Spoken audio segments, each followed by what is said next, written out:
How seniors over 60 can survive a heart attack. When alone, 7 critical steps. Have you ever stopped to imagine what you would do if a heart attack suddenly struck while you were completely alone? It's a terrifying thought, the kind of moment that feels like the world closes in, and you realize you might have just minutes to fight for your life. Unfortunately, this isn't just a nightmare scenario. It happens more often than we think, especially for seniors living alone or spending much of their time by themselves. The truth is, when a heart attack begins, the first few minutes are the most critical. What you do or don't do during that precious window can mean the difference between survival and tragedy. Many people believe they'll have time or that someone will be nearby to help, but often that isn't the case. So knowing exactly how to respond when you're alone isn't just important, it's life-saving. In this video, we're going to share 7 essential steps you need to know if you ever find yourself in this frightening situation. These steps are straightforward, practical, and don't require any medical training or special equipment. Just your calm presence of mind and a little preparation. Please stay with us until the end. Some of the most crucial advice is often overlooked, but it might be the very thing that saves your life when it matters most. Don't wait until it's too late to learn what your body is trying to tell you. Your life could depend on it. Let's get started. 1. Recognize the earliest warning signs. The very first step to surviving a heart attack alone is knowing what it feels like. And this is where many people get caught off guard. When you think of a heart attack, you probably imagine a sudden, crushing pain right in the center of your chest, like what you see in movies. But the reality is often much more subtle, especially at the start. You might feel a deep pressure or squeezing sensation, as if something heavy is sitting on your chest, or like it's slowly being filled with cement. This feeling may come and go, making it easy to dismiss as nothing serious. But if it lasts more than a few minutes or keeps returning, don't ignore it. It's your body's urgent whisper before it shouts. Besides chest discomfort, you might notice shortness of breath, even if you haven't been active. Maybe pain or discomfort spreads to your arm, shoulder, neck, or jaw. Some people break out in a cold sweat or feel dizzy and nauseated. And for women and older adults, the pain might even be felt more in the back or stomach, rather than the chest. Imagine Richard, a 74-year-old man who one day felt a strange tightness under his collarbone, almost like heartburn. He found it hard to take a full breath, and his hands began to sweat. But instead of brushing it off, Richard remembered reading that not all heart attacks start with dramatic pain. Because he listened to his body's subtle warning signs, he took action, and that decision likely saved his life. The body often whispers before it screams. If you wait for the classic clutching the chest scene, it may already be too late. So next time something feels off, a combination of pressure, breathlessness, or unusual fatigue, don't tough it out or tell yourself it's indigestion. Take those signs seriously. Your life may depend on it. 2. Call emergency services immediately. The moment you suspect that a heart attack may be starting, your very next action must be clear and decisive. Call 911 immediately. Don't hesitate. Don't wait to see if the symptoms will pass. And absolutely don't try to drive yourself to the hospital. Calling emergency services is the fastest and most effective way to get the help you need.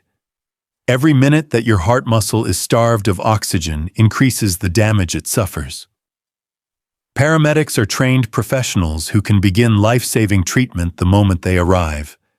They bring equipment, medication, and the expertise to stabilize you on the spot. Driving yourself is one of the most dangerous choices you could make. You risk losing consciousness behind the wheel, causing an accident, or delaying the care that could save your life. It's terrifying to think about, but letting the experts come to you is the safest and smartest decision. Take Linda's story, for example. At 78, she felt a strange ache in her shoulder, and then a wave of nausea and cold sweat. She thought about calling her son, but remembered a nurse's advice. If you're alone and might be having a heart attack, call 911 first. Talk to your family later. Linda made that call. When the ambulance arrived, she was in worse shape, but the team was ready. That phone call saved her life. You don't have to be absolutely certain you're having a heart attack to call for help. Dispatchers understand the urgency and would rather send help unnecessarily than miss a chance to save a life. Keep your phone close. Know how to activate emergency call features, even if you can't speak clearly. In moments like these, your call is your lifeline. Don't wait. 3. Chew an aspirin slowly and calmly.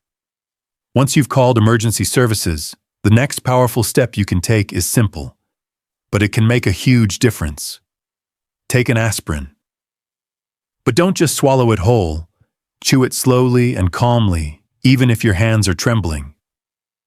If you have access to a standard 325 milligram aspirin, and you're not allergic or on blood thinners, chewing that tablet can help save your life. Aspirin works by thinning your blood, slowing or even preventing the growth of blood clots that may be blocking one of your coronary arteries, the very cause of your heart attack.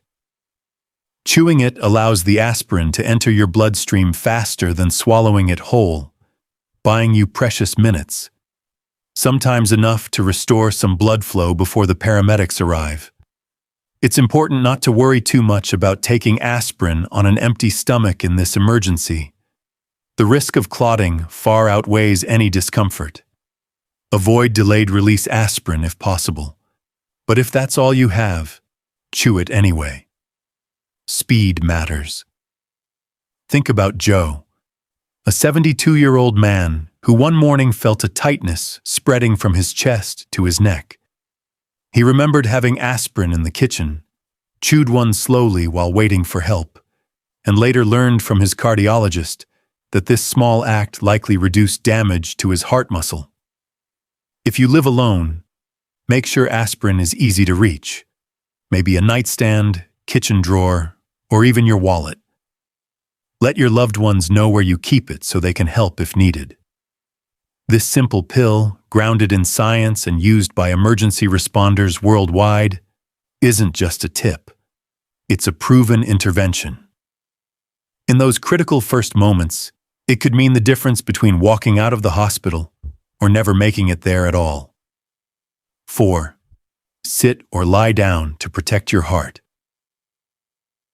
After you've called for help and taken aspirin, your next and absolutely vital step is to stop moving. Sit or lie down in the safest, most comfortable position you can find. This isn't the time to push through or finish what you're doing. Every extra movement forces your heart to work harder when it's already struggling to get enough oxygen. The ideal position is to sit with your back supported, feet flat on the floor, and arms resting loosely by your sides. If you feel dizzy or faint, lie down on your side with your head slightly elevated. This helps keep your blood flowing smoothly and reduces strain on your heart. Remember Alice's story. At 81, when she felt pressure spreading across her chest, her first instinct was to keep moving, to tidy up and gather herself. But she remembered her doctor's advice. If you think it's your heart, sit down. Everything else can wait. She sank into her favorite chair and waited for help. That simple stillness likely kept her symptoms from worsening into full cardiac arrest. It's common to feel embarrassed about calling for help and then just sitting there doing nothing. But don't let that stop you. Doing nothing in this moment is the most important thing you can do. It gives your heart a chance to stabilize, slows your breathing, and conserves the limited oxygen your body has left.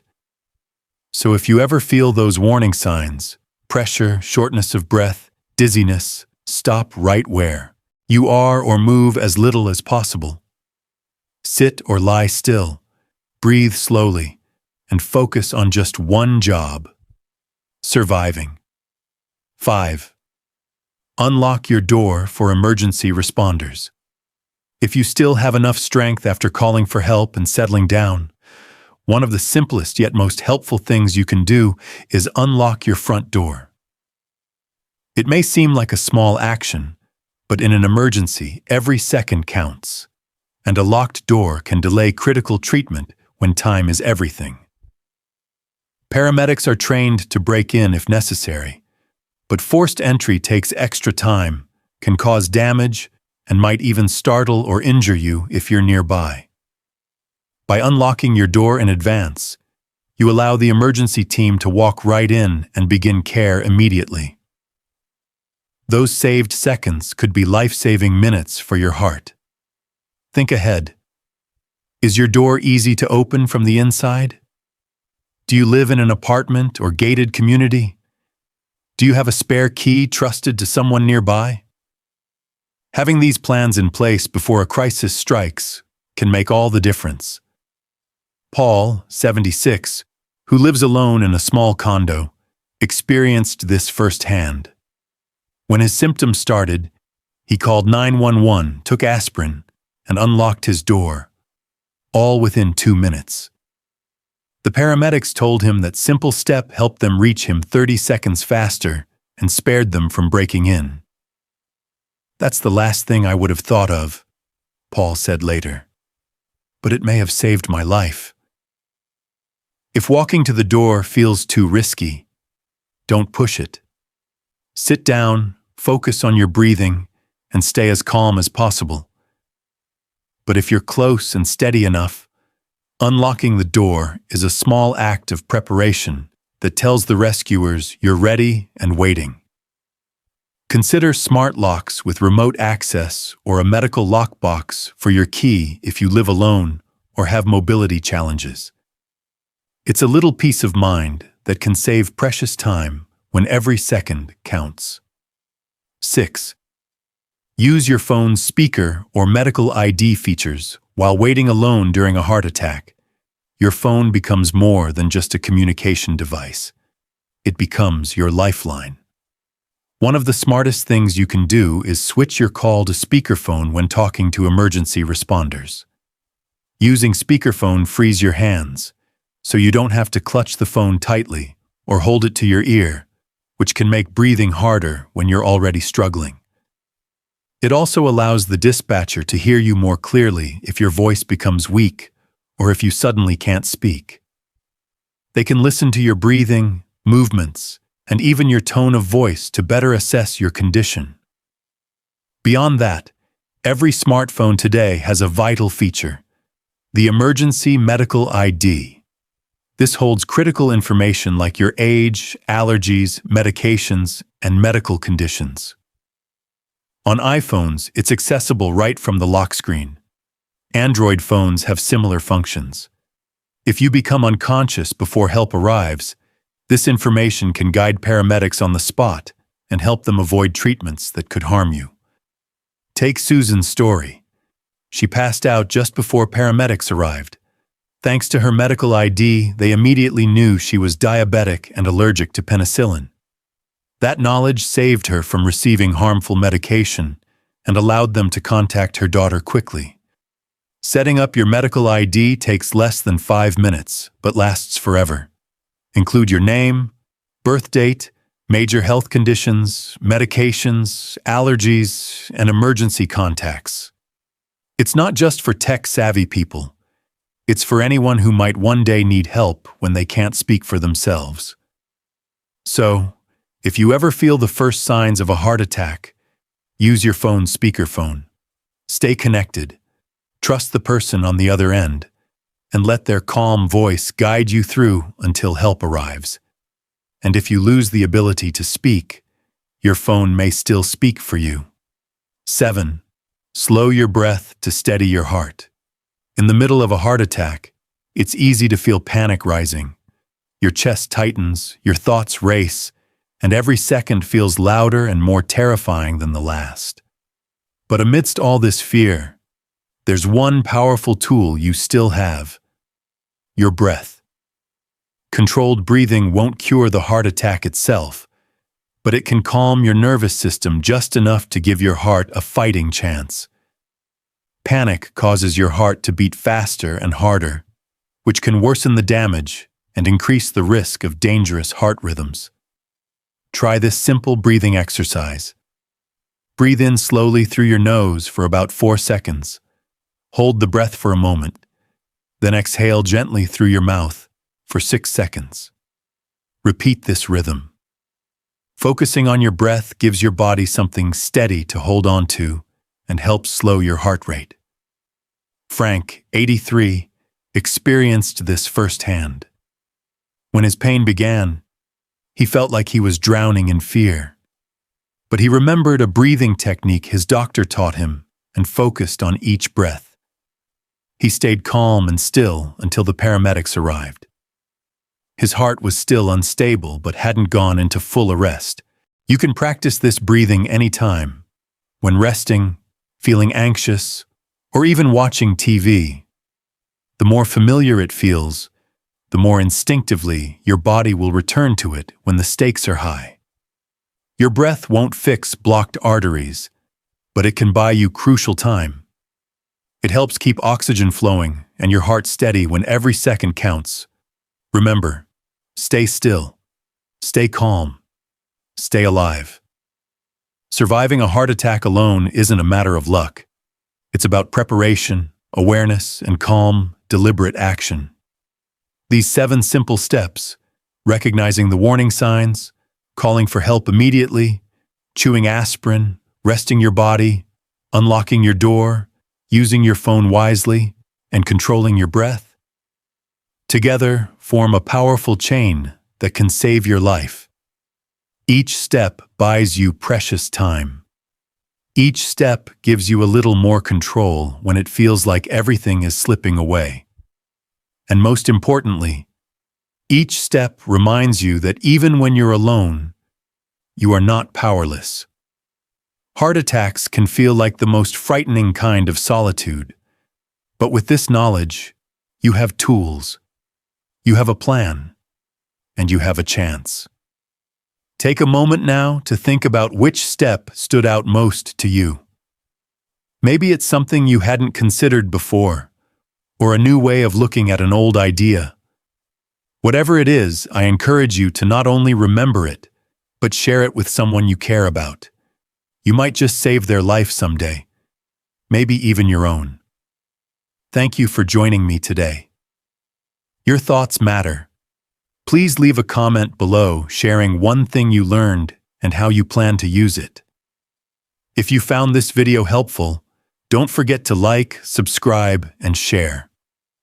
Your support helps us keep creating content that informs, inspires, and most importantly, saves lives. Stay safe, stay prepared, and never forget, you have the power to survive.